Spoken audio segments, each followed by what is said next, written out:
Hey everybody, welcome back to the channel.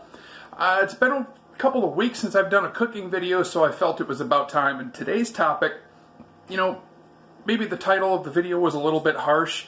I'm not saying you've been doing it wrong, but there's definitely a better way to do it. And I'm going to show you how.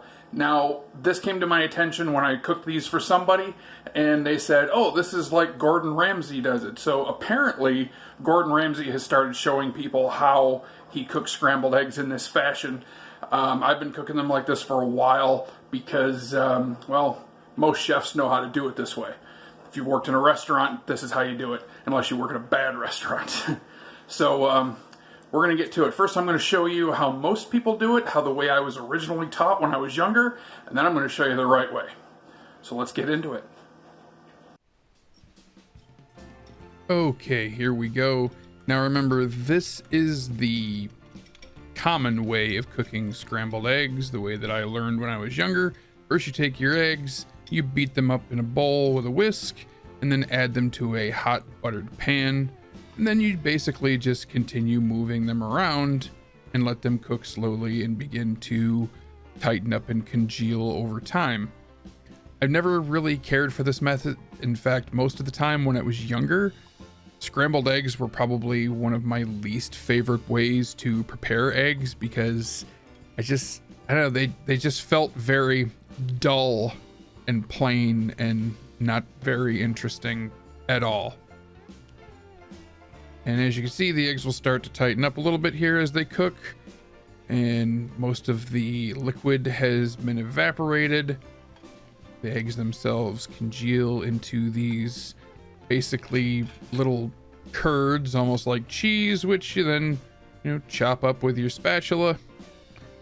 And just about ready to eat.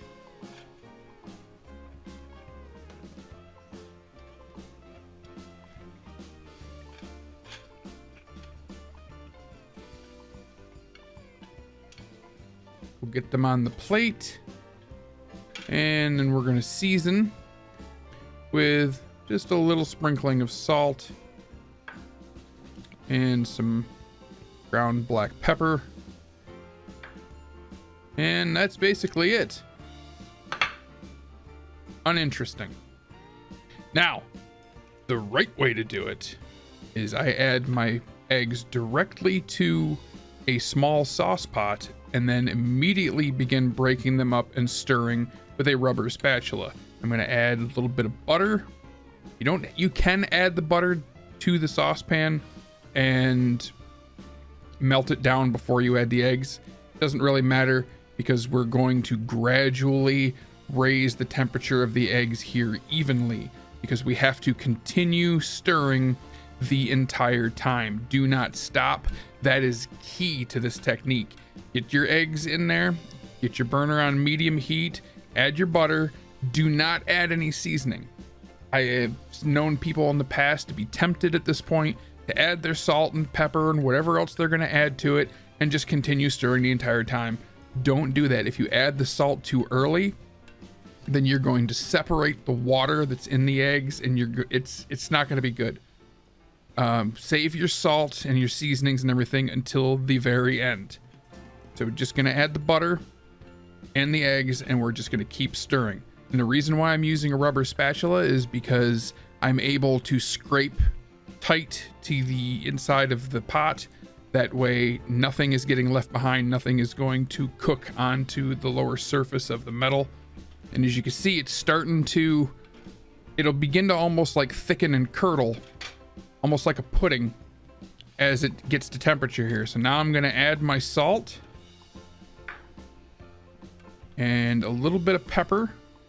I've removed it from the heat because I don't want it to continue cooking while I'm adding my seasoning. It's going to cook a little just from the ambient heat inside. I'm stirring each one of the seasonings in as I add them. And I'm going to add a little bit of some dried dill weed too, because I found, thanks to William Shatner in Star Trek Generations, adding a little bit of dill in your eggs is actually quite tasty. Now I'm just going to put it back on the heat to finish this off. As you can see, it's still a little liquidy, still a little runny. You don't want to overheat it here. You got to be careful. You got to know the right time to take it off, like right when it starts to thicken up completely. Because if you leave it on too long, you're going to have the same problem that you had before with the previous method of cooking the eggs. They're going to be dried out and they're going to be tough and not tender and creamy at all. And there we go. Last of the liquid is gone. So it is time to take these off the heat. And then we get it over onto our plate. And that's it. The seasoning has already been done.